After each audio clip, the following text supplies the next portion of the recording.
শুভ সন্ধ্যা। আজকে আমরা এমন একটা রোগ নিয়ে আলোচনা করব যেটা চিকিৎসা বিজ্ঞানে স্পেশালি সাইকিয়াট্রিতে আদি অনন্ত কাল ধরে একটা ধাঁধা বা একটা রীতি বলতে পারেন। আপনারা নিশ্চয়ই রাস্তায় ঘাটে এমন মানুষজনকে দেখেছেন যারা প্রচণ্ড ময়লা জামা কাপড়, ছেঁড়া খোলা জামা কাপড় পরে ঘুরে বেড়ান, মাথার চুলে জট ধরেছে, নোংরা, নিজের মনে বিড়বিড় করছেন, কোনো দিকে কোনো খেয়াল নেই, নিজের মনেই হাসছেন, হাত পা নেড়ে জানি কার সাথে কথা বলছেন। তো হ্যাঁ, এনাদের বেশিরভাগই স্কিজোফ্রেনিয়ায় আক্রান্ত। কিন্তু ব্যাপারটা হচ্ছে এনাদের যখন রোগটা শুরু হয়েছিল তখন যদি কেউ সচেতনভাবে এগিয়ে এসে এনাদের চিকিৎসা করতেন তাহলে আজকে এনাদের ঠিকানা কিন্তু রাস্তা ঘাটে হতো না, এনারাও আপনার আমার মতো সাধারণ জীবনেই হয়তো থাকতেন। এই যে স্কিজোফ্রেনিয়া, এই রোগটার প্রধান লক্ষণ কয়েকটি হচ্ছে ভয়।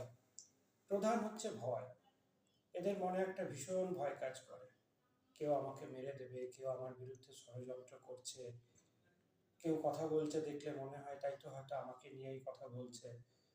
এবং এই ভয় আস্তে আস্তে এনাদের জীবনটা এরমভাবে গ্রাস করে ফেলে যে এনারা রাস্তায় ঘাটে বেরোনো বন্ধ করে দেন, এমনকি ঘরের মধ্যেও নিজের রুমের বাইরে বেরোনো বন্ধ করে দেন, ঘরের মধ্যেই থাকেন এবং স্বাভাবিকভাবেই এনাদের পার্সোনাল হাইজিন আস্তে আস্তে আরও খারাপ থেকে আরও খারাপ হতে থাকে। অন্য আরেকটি লক্ষণ হলো কানে আওয়াজ আসা। এনারা কানে আওয়াজ শুনতে পান, চোখে এমন কিছু দেখেন যেগুলো আমরা শুনতে পাই না বা আমরা দেখতে পাই না। সত্যি করেও কেউ যে এনাদের সাথে কথা বলছেন তা নয়, এনাদের নার্ভাস সিস্টেমে এরকম কিছু চেঞ্জেস আসে যাতে করে ওনাদের মনে হয় যে ওনার সাথে কেউ কথা বলছেন, এক বা একাধিক ব্যক্তি কথা বলছেন, এবং ওনারা আস্তে আস্তে ওই দুনিয়াটার মধ্যেই ডুবে যান। এই যে আমি আপনি ওনার চারপাশে ঘোরাঘুরি করছি, এত কিছু ঘটনা ঘটছে, ওনাদের তাতে কিছু যায় আসে না, কারণ ওনারা নিজেদের দুনিয়াতে মগ্ন আছেন। ওই কাল্পনিক দুনিয়ায় কথাবার্তা, ওইখানেই তাদের বিচরণ। তো এই যে ব্যাপারটা, এটাও স্কিজোফ্রেনিয়ার একটা লক্ষণ। এনাদের মধ্যে অনেকেই হঠাৎ হঠাৎ করে রেগে যান এবং তার জন্য লোকজন প্রচন্ড ভয় পায়। হয়তো এইরকম নোংরা জামা কাপড় পরে রাস্তায় ঘুরছে দেখলে অনেকে ঢিল টিল ছুঁড়ে থাকেন।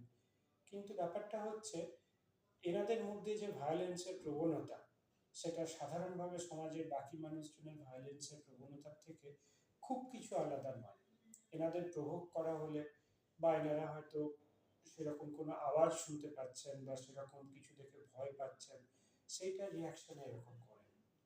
তো আমরা যদি এরকম চারপাশে কাউকে দেখি যিনি হঠাৎ করে চুপ হয়ে গেছেন, নিজের মনে কথা বলছেন, নিজের মনে বিড়বিড় করছেন এবং অবাকভাবে সবাইকে দেখছেন আর আস্তে আস্তে ঘরের মধ্যে গুটিয়ে যাচ্ছেন, ভীষণভাবে ভয় পাচ্ছেন, বাড়ির সবাইকে বলছেন দরজা বন্ধ করে ঘরে বসে থাকো, এই হয়ে যাবে কি সেই হয়ে যাবে, তাহলে আর দেরি না করে এনাদের ইমিডিয়েট চিকিৎসার ব্যবস্থা করা উচিত।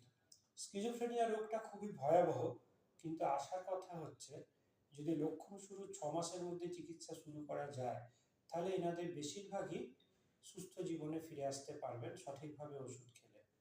হ্যাঁ, কিছু লোক আছেন যাদের হয়তো চিকিৎসা করা সত্ত্বেও তারা স্বাভাবিক জীবনে ফিরতে পারেন না, কিন্তু তাদের সংখ্যা ভীষণই কম। কিন্তু রোগটা ফেলে রেখে ওই ওঝা গুনিন আর এদিক ওদিক ঘুরে বেড়ালে যদি আস্তে আস্তে পুরনো হয়ে যায়, তখন চিকিৎসা করালেও হয়তো ভালো হয়ে গেলেন, কিন্তু ওষুধটা আর বন্ধ করা সম্ভব হয় না।